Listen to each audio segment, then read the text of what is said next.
Si ce bas monde avait, aux yeux de Dieu, la valeur de l'aile d'un moustique, il n'aurait pas donné aux mécréants ne serait-ce qu'une gorgée d'eau. Il n'y a jamais porté un regard depuis qu'il l'a créé, alors qu'il en est le créateur. C'est nous qui avons donné trop d'importance à ce monde et oublié l'au-delà, car mon Seigneur n'a jamais dit que ce monde n'est pas beau. Qu'a-t-il dit? Les biens et les enfants sont l'ornement de la vie. Il ne l'a pas nié, mais il nous rappelle que les bonnes œuvres durables sont meilleures auprès de ton Seigneur. C'est l'évocation de Dieu, donc c'est cela qu'il te faut. La question que chacun doit se poser maintenant, tous ceux qui m'écoutent, combien de mon temps, toi et moi, je consacre à comprendre la réalité de ce monde et celle de l'au-delà? Et où en suis-je sur mon chemin vers Dieu? Et combien de mon temps est-ce que je consacre, sans aucune pression, par choix, à mes désirs, à ce monde, à mon avenir, à ma réussite?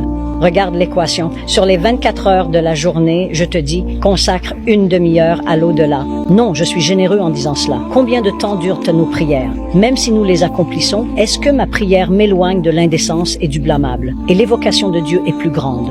Je me lève de la prière comme j'y suis entré.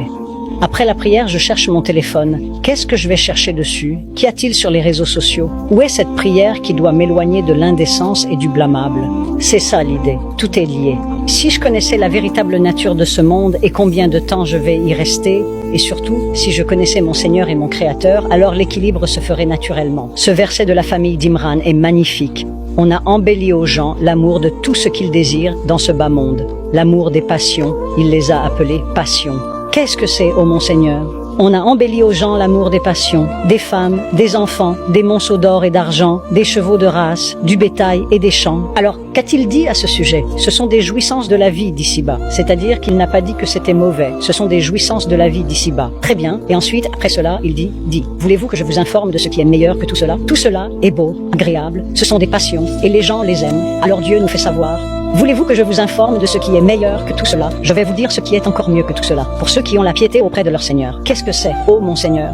Tout ce que nous aimons n'est rien à côté de jardins sous lesquels coulent les rivières. Très bien, Khaled, mais tu m'as dit qu'il y a l'amour des femmes, des enfants, des épouses pures. Ensuite réunit tout cela, la satisfaction de Dieu.